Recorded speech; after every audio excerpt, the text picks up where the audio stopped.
de brillar en Mónaco, viviendo como una celebridad, a un presidente despiadado que luchó solo por mantenerse con vida. Wie wollen Sie mal sterben? Weiß ich nicht. Wenn es geht, alt, mit einer schönen jungen Frau. Estos son los jefes de los Hells Angels más poderosos de Alemania. Pero aquí está el detalle. No todos pudieron elegir cómo terminó su historia. 1. Nekati Neko Arabatsi. Es uno de los presidentes de los Hells Angels más famosos actualmente en las redes sociales y conocido en todo el mundo. Nació el 14 de febrero de 1972 en Colonia, Köln, Alemania Occidental, de padres turcos.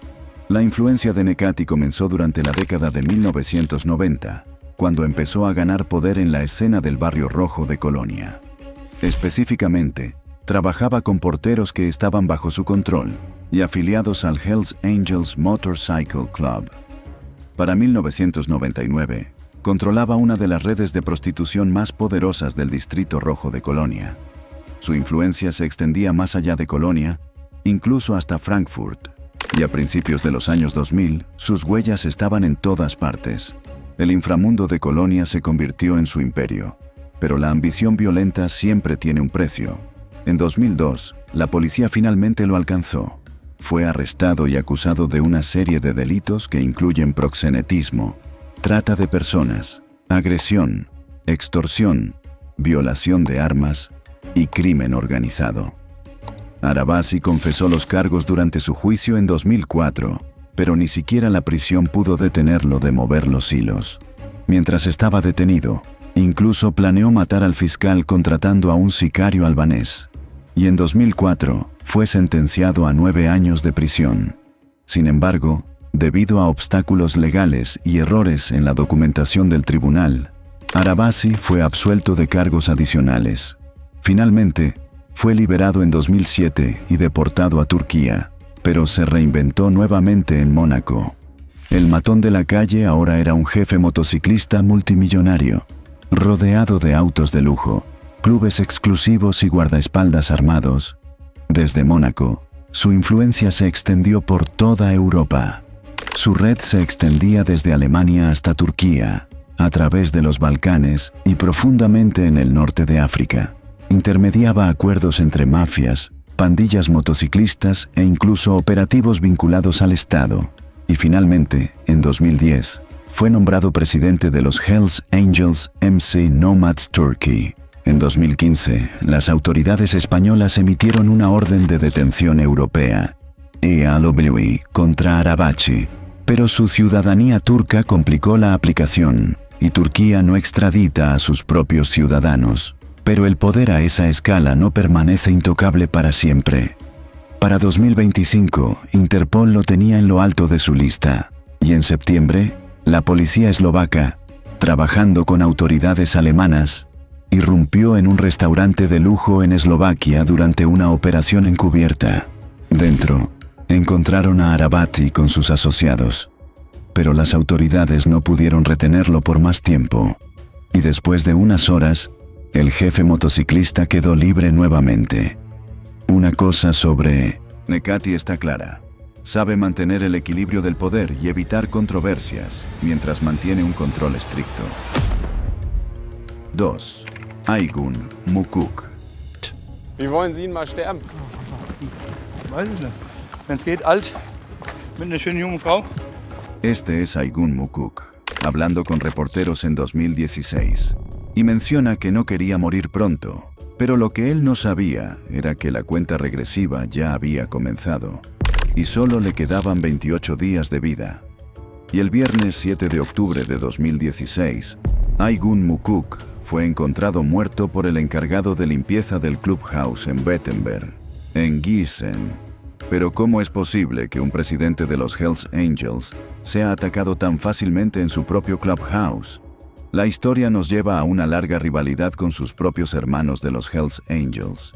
Y no era la primera vez que lo atacaban. Solo 2 años antes, el 2 de julio de 2014, Mukuk había resultado herido por disparos fuera de un club en Frankfurt. Pero ¿por qué Aygun Mukuk peleaba con sus propios hermanos ¿Y por qué fue atacado varias veces? La historia nos lleva al origen de Mukuk.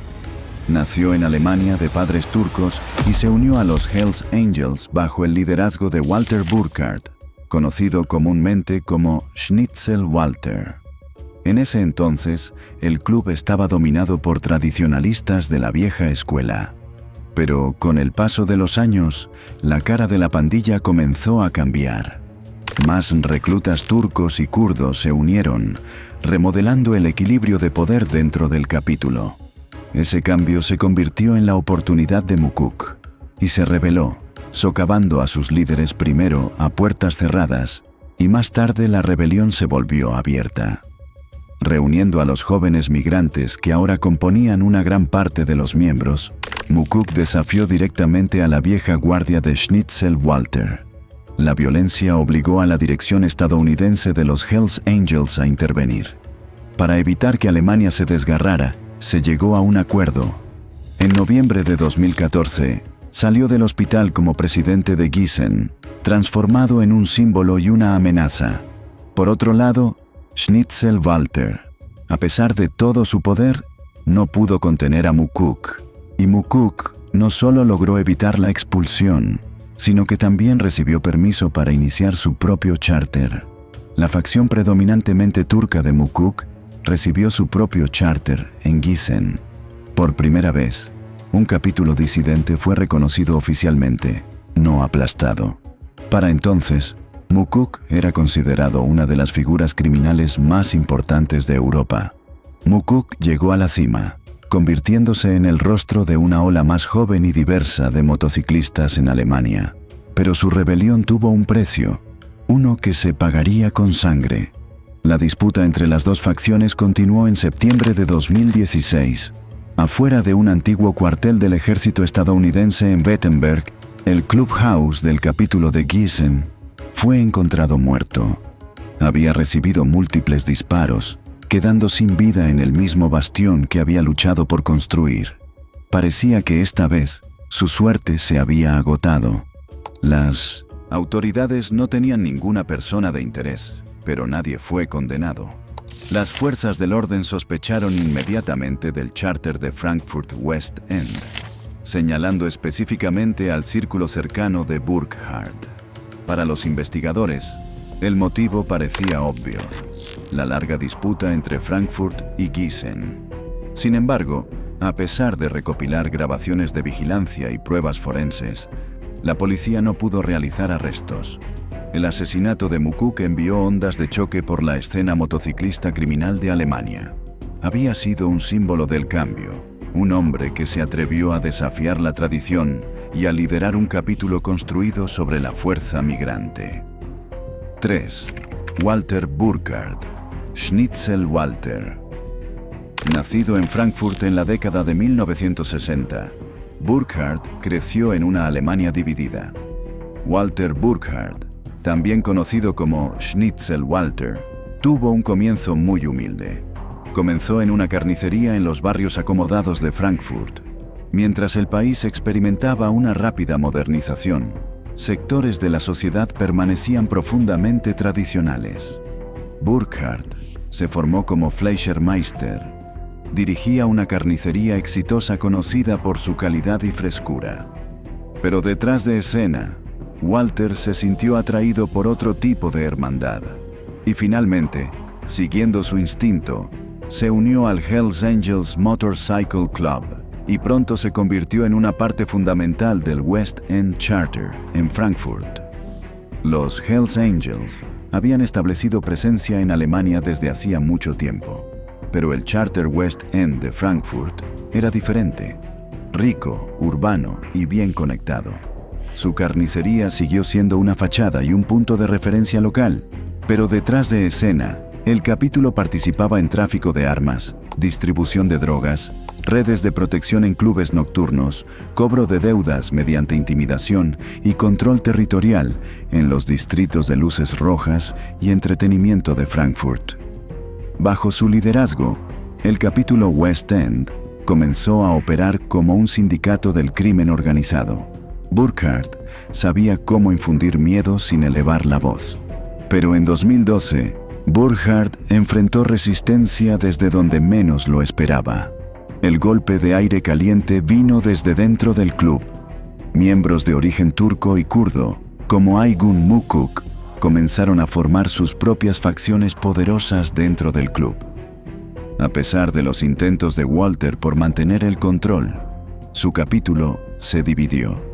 Pero 4 años después, el presidente rebelde fue encontrado muerto en su clubhouse. Había recibido múltiples disparos en la cabeza y la parte superior del cuerpo a corta distancia. Las fuerzas del orden respondieron con una redada masiva. La policía allanó clubhouses de los Hells Angels en Frankfurt, Wiesbaden y otras ciudades. Decenas de miembros fueron arrestados por cargos no relacionados de armas o drogas, y luego Burkhardt desapareció de la vista pública. A diferencia de muchos de sus compañeros, Walter Burkhardt nunca fue arrestado por el asesinato de Mukuk. Burkhardt siguió moviendo los hilos entre bastidores, operando a través de intermediarios y veteranos leales del club. En 2024, otro incidente impactante volvió a poner el nombre de Burkhardt en el foco mediático. Una brutal pelea de los Hells Angels en el aeropuerto de Frankfurt que involucró a miembros de múltiples capítulos. Aunque Burkhardt no estuvo presente, sí lo estuvieron varios afiliados del West End. Burkhardt fue multado en el tribunal y se le ordenó pagar 10.500 euros en sanciones. Nunca dio entrevistas, nunca testificó, nunca confesó, y en el mundo de los clubes de motociclistas fuera de la ley, ese silencio es más poderoso que 1000 palabras. 4. Kadir Padir era miembro de los bandidos en Alemania y dejó el club. Después de desertar de los bandidos en 2010, Padir se unió a los Hells Angels y rápidamente ascendió en las filas, convirtiéndose en presidente del capítulo Hells Angels Berlin City. El capítulo de Berlín era conocido por manejar rutas de drogas, redes de protección y salas de juegos ilegales. Tenía un control férreo sobre el club y el territorio. Pero en 2014, todo cambió. El 10 de enero de 2014, dentro de una oficina de apuestas en Berlín-Reinickendorf, un simpatizante de los bandidos fue asesinado dentro del establecimiento. Fue identificado como Tahir Ö, 26. 13 hombres enmascarados entraron en el local de apuestas y dispararon 8 balas, 6 de las cuales alcanzaron a Tahir Ö, quien murió. Einem Rollkommando gleich stürmen, wie sich später herausstellen wird, Hells Angels das Café. Hier die Originalaufnahmen aus der Überwachungskamera. Innerhalb von nur 5 Sekunden ab. Nach nicht einmal 30 Sekunden haben die Täter den Laden wieder verlassen. Cuando las autoridades investigaron, rastrearon el vínculo de este asesinato hasta Kadir Padir. Fue acusado de ser el instigador de ese asesinato. La fiscalía alega que desempeñó un papel de liderazgo al ordenar u organizar el ataque. El juicio comenzó en 2014 y duró varios años. En el tribunal, Padir enfrentó acusaciones de dirigir su charter como un sindicato mafioso, dando órdenes que convertían disputas en ejecuciones. Pero el verdadero golpe vino desde su propio círculo. Kasra Sargaran, antes un asociado de confianza, se volvió en su contra. Se convirtió en testigo del Estado en el juicio por el asesinato en la casa de apuestas. Sargaran describió en su testimonio los detalles de cómo las órdenes de Padir fluían desde arriba hacia abajo. Pintó a Padir no solo como un jefe motociclista, sino como el padrino de Berlín, el hombre que decidía quién vivía y quién no.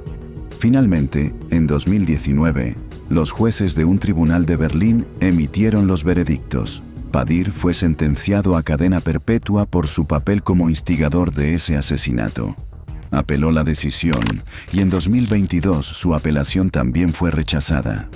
El Tribunal Federal alemán confirmó las condenas para varios Hells Angels en ese caso, pero la influencia de Padir no murió con el veredicto.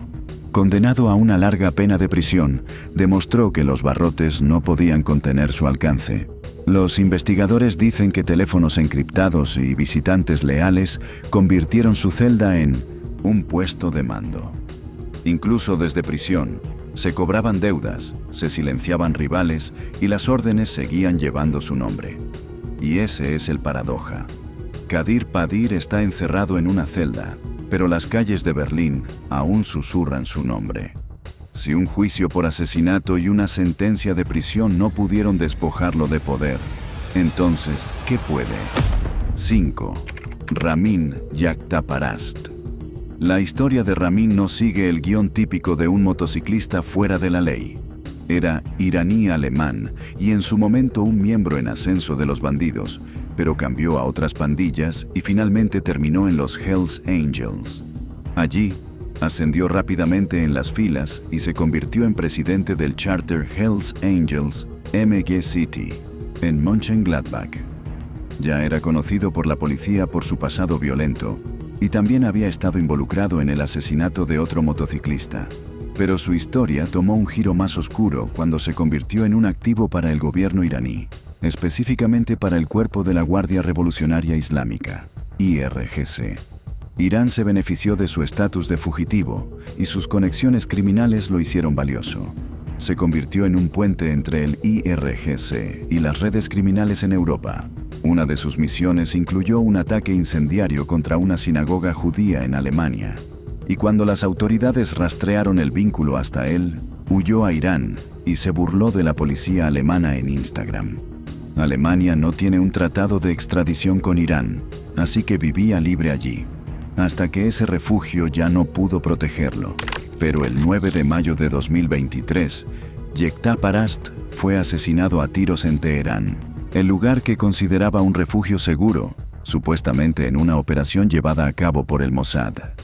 Mientras el IRGC seguía negando su relación con la fuerza, su obituario se refirió a su muerte como un martirio y fue enterrado en la sección 19 del cementerio Behesht Zahra, reservada para miembros del IRGC.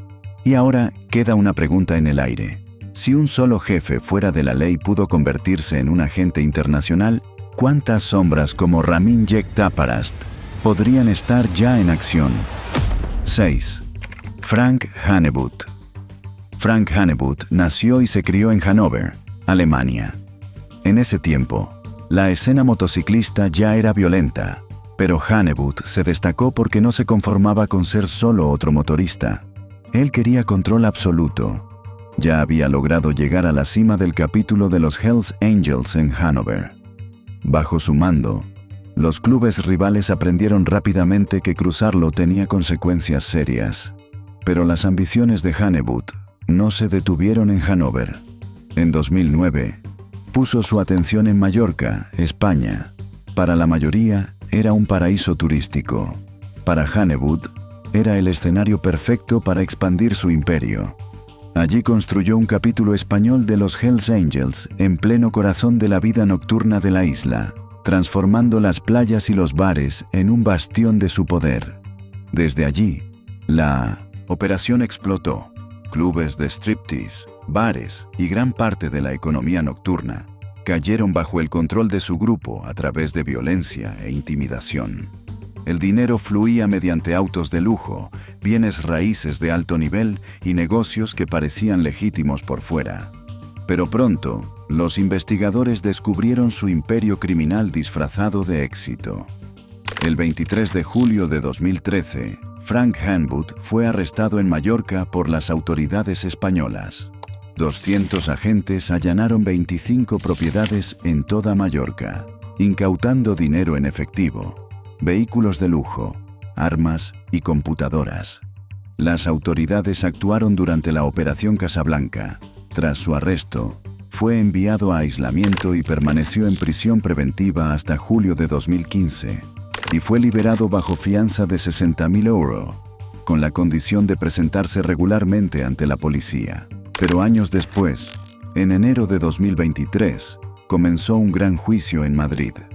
Una vez más, Hanebutt enfrentó cargos de pertenencia a una organización criminal, lavado de dinero y posesión ilegal de armas. Los fiscales solicitaron una pena de prisión de hasta 13 años y multas de entre 4 y 4,5 millones de euros. Pero el 26 de septiembre de 2023, El Tribunal Superior de España en Madrid absolvió a Honeywood y a sus coacusados del cargo principal de pertenecer a una organización criminal, dictaminando que no podía ser probado. 7. Mario Ammann. Era conocido como el hombre para las cosas duras, pero su camino en el mundo biker no comenzó con los Hells Angels. Comenzó con un club de motos relativamente menos famoso llamado Bloody Devils. Una banda única en ese tiempo con el lema "Golpea primero, pregunta después". En 1971, a Mario Ammann se le ocurrió algo que lo transformaría de un jefe local a una figura reconocida internacionalmente. Envió a su asociado a Estados Unidos y pidió permiso a los originales Hells Angels para abrir un capítulo en Alemania. Así fundaron la primera charter alemana de los Hells Angels y pronto se convirtieron en una de las bandas más poderosas de Hamburgo, Alemania. Pero para alimentar su poder, comenzaron con la extorsión. Entraban a los bares, destrozaban el mobiliario, orinaban en la barra y golpeaban indiscriminadamente a los clientes. Como si eso no fuera suficiente, abrieron uno de sus propios clubes, Angel's Place, y para eliminar a la competencia, comenzaron a aterrorizar a los propietarios locales, cobrando dinero por protección. Quien no pagaba la tarifa de estancia, recibía visitas. Los motociclistas estrellaban repetidamente sus motos contra los bares. Así que las autoridades los alcanzaron, y en 1983, la policía tomó medidas. 500 agentes realizaron una redada. Los Hells Angels y sus símbolos fueron prohibidos en Hamburgo.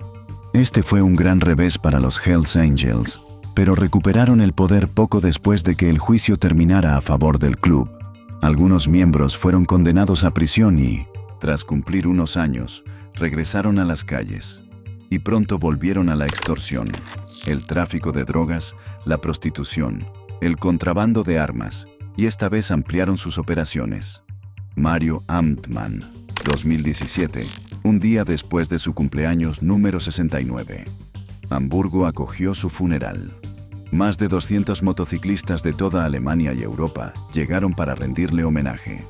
El funeral se desarrolló bajo fuerte vigilancia, con agentes de paisano y unidades de inteligencia encubiertas, observando de cerca, temiendo ataques de rivales o luchas de poder. 8. Darius F. En el mundo biker de Hamburgo, pocos nombres tenían tanto peso como Darius F.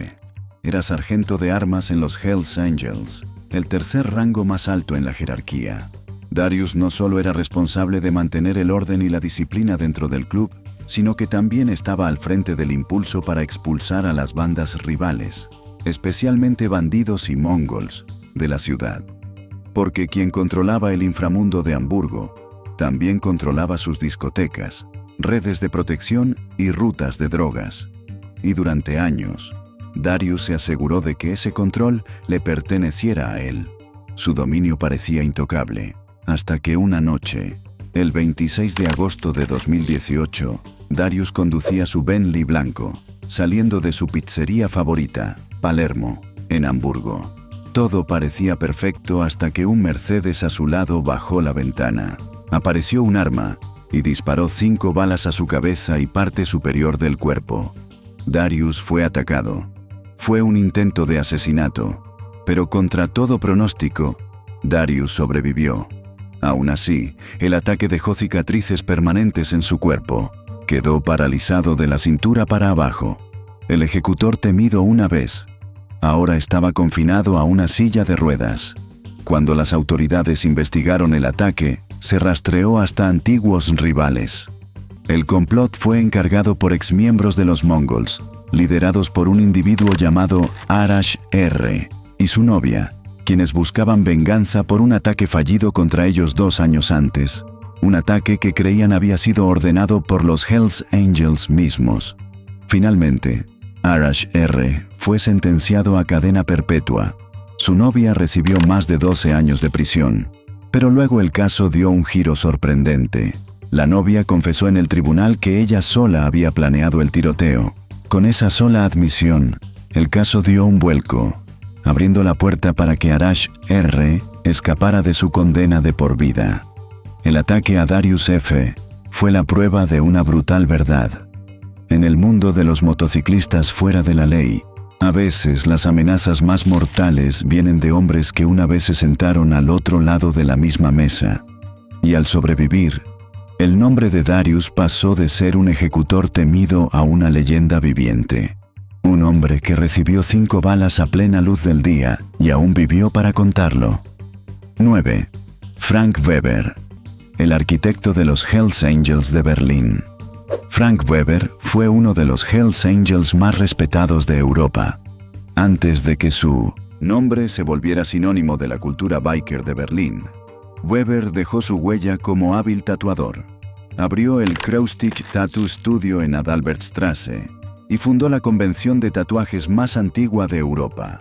Su Berlin Tattoo Convention atrajo a motociclistas y entusiastas de toda Europa e incluso de América, convirtiendo Kreuzberg en un punto de encuentro de la tradición biker y la cultura del tatuaje. El camino de Weber en el mundo biker comenzó en 1977, cuando inició su primer club de motociclistas. Solo unos años después, en 1981, abrió su primera tienda vendiendo equipo de Harley Davidson. Para 1990, había cofundado la rama de Berlín de los Hells Angels, consolidando su lugar en la historia biker. A diferencia de la nueva generación de Angels, que se inclinaba hacia el tráfico de drogas y las redes de protección, Weber era un tradicionalista. Para él, la identidad central del club estaba en las motocicletas, los tatuajes, la hermandad y las noches bebiendo cerveza, no en imperios comerciales construidos sobre el crimen. Esta postura de la vieja escuela le valió respeto mucho más allá de Berlín. Cuando Weber falleció a los 66 años tras una larga enfermedad, se sintió como el fin de una era. Su funeral en Berlín, el 2 de noviembre de 2024, se convirtió en un espectáculo de lealtad y poder. Más de 1000 dolientes llenaron las calles, incluidos Hells Angels de Estados Unidos, Canadá, Turquía y toda Europa. Una ensordecedora procesión de motocicletas retumbó por la ciudad, conduciendo hasta su entierro en el cementerio de Grossgörschenstrasse en Schöneberg, donde descansan otros Hells Angels. Para muchos, la muerte de Weber no fue solo la pérdida de un hombre. Fue el cierre de un capítulo del espíritu biker tradicional de Berlín. Las leyendas mueren, los líderes caen, pero los Hells Angels en Alemania permanecen. Y cuando un jefe se va, otro siempre espera en las sombras.